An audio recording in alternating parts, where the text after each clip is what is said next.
विमल, बोलो जुबां केसरी, हर पल मनाओ केसरी त्योहार।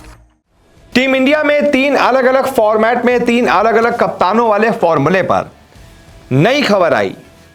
पूर्व क्रिकेटर ने पूरी गणित समझाई। जी हां, 3 फॉर्मेट 3 अलग अलग कप्तान। हालांकि कई सारे देशों में ऐसा फॉर्मूला है वो चलता रहा है कि तीनों फॉर्मेट में 3 अलग अलग कप्तान हो, लेकिन इंडिया में ऐसा नहीं देखा गया।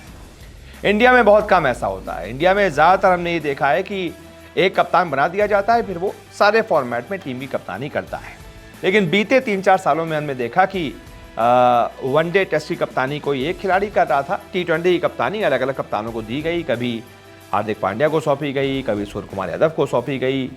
लेकिन वनडे की कप्तानी, टेस्ट की कप्तानी बीते 2-3-4 सालों से, फिर रोहित शर्मा के बाद से 2021 के बाद से। लेकिन फिर भी चलिए ठीक है, 3 फॉर्मेट में 2 कप्तान। लेकिन अभी खबर सामने आई कि ऐसा भी सोचा जा रहा है कि 3 फॉर्मेट में 3 कप्तान बना दिए जाए। गिल टेस्ट की कप्तानी कर रहे हैं, वनडे फॉर्मेट में तो अभी फिलहाल रोहित शर्मा कप्तान है ही, और T20 जो है वो स्काई के पास है, स्काई कप्तानी कर रहे हैं। तो ये 3 कप्तानों वाला फॉर्मूला क्या आगे भी जारी रहेगा, और क्या इसमें दिक्कत है, इसको लेकर आकाश चोपड़ा ने अपनी बात रखी है और पूरी गणित जो है वो समझाई है। चोपड़ा ने कहा, एक कप्तान की भूमिका बहुत बड़ी होती है। कई टीम खेल ऐसे हैं जहां कप्तान की भूमिका सीमित होती है। उदाहरण के लिए फुटबॉल में भूमिका बहुत सीमित होती है, मैनेजर ही खेल को बाहर से नियंत्रित करता है। क्रिकेट ऐसा नहीं है। क्रिकेट एक बहुत ही सहज खेल है। मैदान पर आप कप्तान को हर चीज समझा कर नहीं चला सकते। ऐसे में आपको थोड़ी निरंतरता चाहिए। आमतौर पर आपके पास एक टेस्ट कप्तान और एक अलग व्हाइट बॉल कैप्टन होता है। मैं 2 कप्तानों के कॉन्सेप्ट को अभी भी समझ सकता हूँ। हालांकि 3 प्रारूपों के लिए 3 अलग कप्तान होने से कुछ चीजें जटिल हो जाती हैं, क्योंकि तीनों प्रारूपों में कहीं ना कहीं ओवरलैप होगा। यानी कि आकाश चोपड़ा का मानना था कि खिलाड़ियों को अलग अलग विचारधाराओं के अनुकूल ढालना प्रभावी नहीं होगा। उन्होंने बकायदा इसी वीडियो में आगे उदाहरण देकर समझाया। कहा, अगर आप देखें, शुभमन गिल और KL राहुल टेस्ट और वनडे खेल रहे हैं, और जसप्रीत बुमराह और मोहम्मद सिराज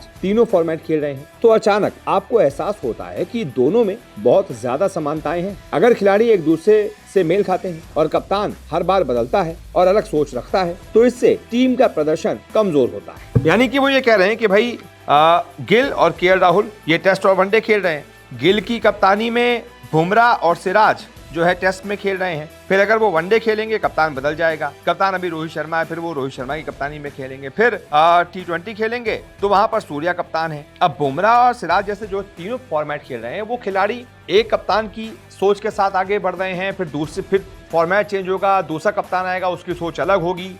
फिर तीसरा फॉर्मेट होगा, उसमें सोच अलग हो जाएगी। सोच और चीजें, कप्तानी का तरीका, नेचर, सब कुछ अलग हो जाता है।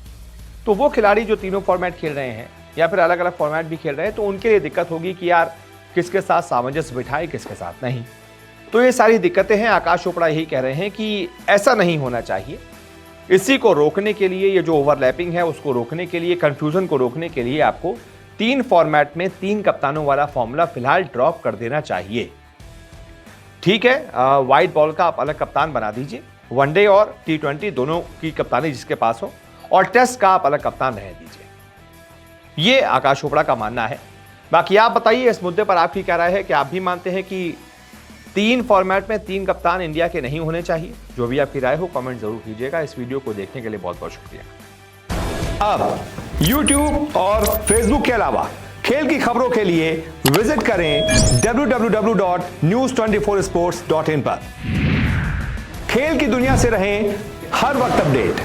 क्रिकेट, ओलंपिक स्पोर्ट्स और हाँ, WWE समेत यहां मिलेगी हर छोटी बड़ी खबर। एक्सक्लूसिव इंटरव्यूज से लेकर बारीक एनालिसिस तक, क्योंकि आप तो जानते हैं खेल की खबर यानी News 24 स्पोर्ट्स।